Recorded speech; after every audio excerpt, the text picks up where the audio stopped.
some of the others that I really don't have much to add, because a lot of the things that I wanted to say, they've already said, but I'm still, and I'll try to be brief, but I do want to say thank you for this award. It really is an honor.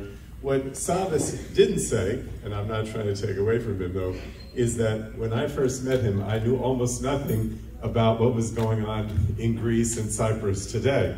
But it is true that historically, you know, I'm a someone who studies history, and so I know a lot about ancient Greece and ancient, you know, and the other countries around the Mediterranean. So I always felt that it was pretty easy for me to deal with your issues and become a champion of your issues today because of what I knew and my respect for Greece historically in so many ways that have been mentioned here tonight.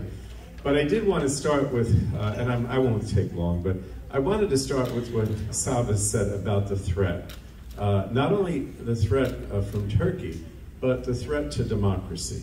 And in my opinion, when we talk about Hellenism, Hellenism to me, more than anything else, is democracy. And I'm not taken away from the philosophers and the playwrights and so many others that were mentioned tonight that are so important in terms of our literature and our Western civilization, which is based in Greece. But I still think, to me, the most important thing is democracy. And it is under threat. And there's the reason why we see Turkey being so aggressive, and the reason why we see them, in part of the reason for their being attacked, they're wanting to attack Greece and Cyprus and other countries, is because they are democracies. We have to face the fact that Erdogan is a dictator, right? There's also trappings of democracy may exist, but essentially has become a dictator, and Turkey is increasingly a totalitarian state. And the same is true of Putin as well. And so when the Prime Minister came to the joint session of Congress, that's what he stressed. He stressed that we have to stay united in NATO, and we have to stay united with other democracies in the Pacific and elsewhere against the totalitarian threat that grows every day. And you know, don't kid yourself for 1 minute. It's not just the historical fact that Ukraine may have been part of the Soviet Union. It's the fact that Putin does not like to have a democracy at his doorstep.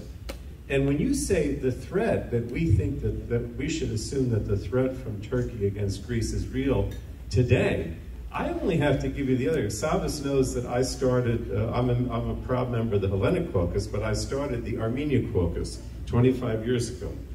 Not even 2 years ago. Turkey and Azerbaijan, which is, you know, Turkish country, had been threatening Armenia and Nagorno-Karabakh for years. I would constantly talk to the Armenian and the government in Nagorno-Karabakh, and they would tell me, don't worry, this is not going to happen. We're prepared, we're strong if it does happen. And a lot of people didn't believe that they would ever attack, and they did. In the fall of 2020, during the height of the COVID crisis, they attacked and they won the war. They won the war. They almost took over all of Nagorno-Karabakh, and they continue to threaten militarily Armenia today. So we don't have to have it. The president exists, Savas, just 2 years ago, and what happened in Armenia? There's no question about it. But so he is absolutely right. And one of the reasons that I'm very proud to accept the Alexander the Great Award, who, by the way, was a king and, of course, was not a big advocate for democracy. We know that, right? But he spread Hellenism around the world, the known world, which was, in my opinion, his greatest achievement.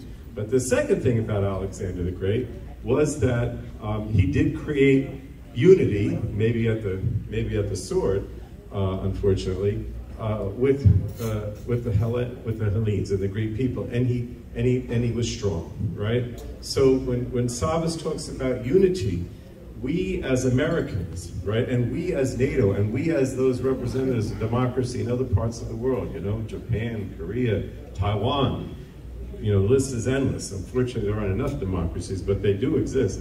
We have to stay strong and unified in the fashion of Alexander the Great. And so that means we have to have a strong military. I'm a Democrat. Some of you may say, well, you know, Democrats don't always vote for defense budgets, but we have to stay strong. not only together, but also militarily to be able to fend off these threats. If you see what's happening in the Ukraine today, Russia's starting to gain ground. Just yesterday, Beijing threatened the United States over Taiwan and said, well, you're bullying us, and you can't interfere with our affairs. So this, as Sava said, is a very volatile world that we face. We have to stay strong. We have to continue this Hellenistic democracy idea and a value that we all believe in. Now let me just say this last thing. I went on a trip when Sabas called me and said that I was going to receive this award. I told him, or he knew, that I had just come back from a CODEL. I chair a committee called the Energy and Commerce Committee, and we had one opportunity to travel on what we call a CODEL. And I told him we were going to go to Greece and Crete. And I also mentioned we were going to go to Sicily. Of course, when I told him we were going to Sicily, he said, well, what happened to Cyprus? Why don't you scrap Sicily and you can go to Cyprus? And I said, no, we can't always go to Cyprus. And then, of course, I told him that Sicily actually was, Greek, because it was Magna, Greater Greece in ancient. He laughed at that, but it's true. All right. And it was a great opportunity because Greece is really out front, not only in terms of standing strong in NATO and helping the Ukraine, but also in trying to move towards clean energy and renewable resources. And we learned so much about also the healthcare system. That they went through a very difficult COVID crisis, as you know, but they had a lot of things that we could learn from. Particularly the technology that they were using during the COVID crisis, which I took back. There were a lot of things that we took back that were very important. And we went to Suda Bay, and we went to Heraklion. We were in Heraklion on Good Friday, so we were in the procession. And of course, I had the opportunity to go to Knossos and see the Parthenon and all that. But the last thing I wanted to say, well, the two things. One is that the Prime Minister was so impressive. And I was working to try to make sure through Nancy Pelosi that we had the joint session, because it wasn't certain at that point when we were in Athens that we were going to have the joint session. So we worked hard because we knew that if he addressed the Congress, he would make a tremendous impact. And I want to tell you, he truly did. What Dr. Kruch has said is not an exaggeration. That was the best speech that I've seen given by a foreign leader in the joint session of Congress in the 35 years that I've been in Congress. That was absolutely, and it just made a tremendous impact, not only in terms of U.S.-Greece relations, but also I think in terms of what we just talked about, right? How we stand strong together as NATO and those who believe in the values of democracy. So you have a lot to be proud of, but we have a lot to continue to be vigilant about. So my last point is with regard to the F-16s. We sent a letter, which I was very surprised, Sabas, when we sent the letter, that we met with all the generals and with the defense minister and the prime minister, and they knew that I had sent the letter. I was a little surprised, right, that they knew that I had led the letter.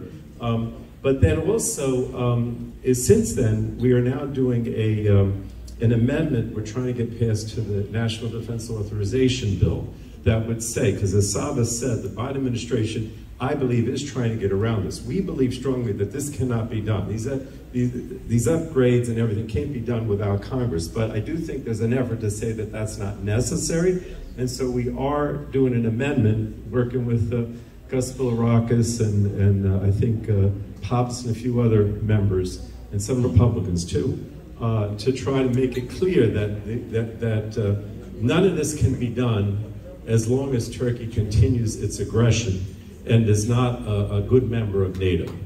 Because there is this feeling in the Congress that because Turkey closed the Bosphorus and is doing, I guess they sent some drones to the Ukraine or whatever, that somehow they're a good actor again. So we have to continue to educate our colleagues that that is not true. and they should not be rewarded with the F-16s or any other kind of equipment that could be used against Greece or Armenia or others that are our friends and that are our democracy. So I just leave you with that. I spoke too long, but I want you to know that I really appreciate this award, but we've got a lot of work to do, as Savas and Dr. Kruger said. We really do. Thanks again.